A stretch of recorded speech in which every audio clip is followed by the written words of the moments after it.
Taxpayers everywhere are paying because school boards and teachers' unions cannot work and play together. Our Elise Coulter takes a closer look at one local district to find out exactly what that's costing you. It's no secret that the Springboro Community City School Board is on the outs with their teachers battling over new contracts. What's unfortunate is that every school district that has a negotiation unit or has a union has to go through these negotiations every couple years. Kelly Kohls is a Springboro Community School Board president and doesn't like spending the district's money on negotiations. Every couple years we have to allocate in our budget an enormous amount of taxpayer funds that are redirected from education issues and needs to negotiations.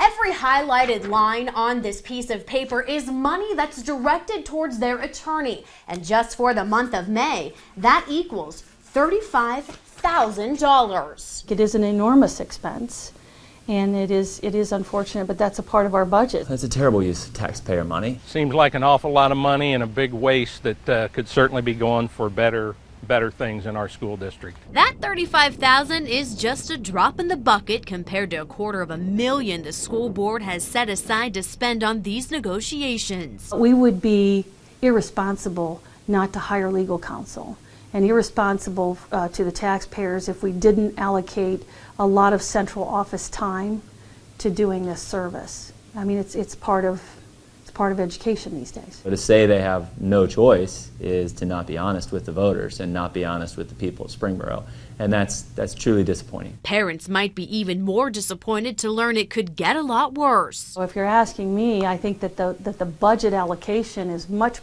larger, maybe double or triple that amount. That makes me sick. I mean, way too much money. Way too much money. Either they need to find some different attorneys or get on the stick and do something.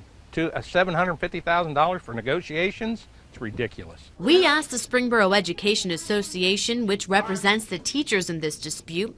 They told us certainly our preference is that the resources being spent on outside agencies stay within the school district and be extended to our teachers in order to provide a competitive compensation package. I agree that the expense is tremendous for school districts. It is likely seen as just, one of those things they have to do. They really don't have a choice.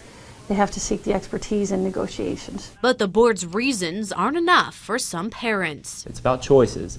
They're choosing to spend our money in ways that aren't wise, and that's a problem. Reporting in Springboro, Elise Coulter, ABC 22 News. Negotiations have been set for July and August. Both sides say they're trying to avoid a strike, but that means they have to come up with an agreement.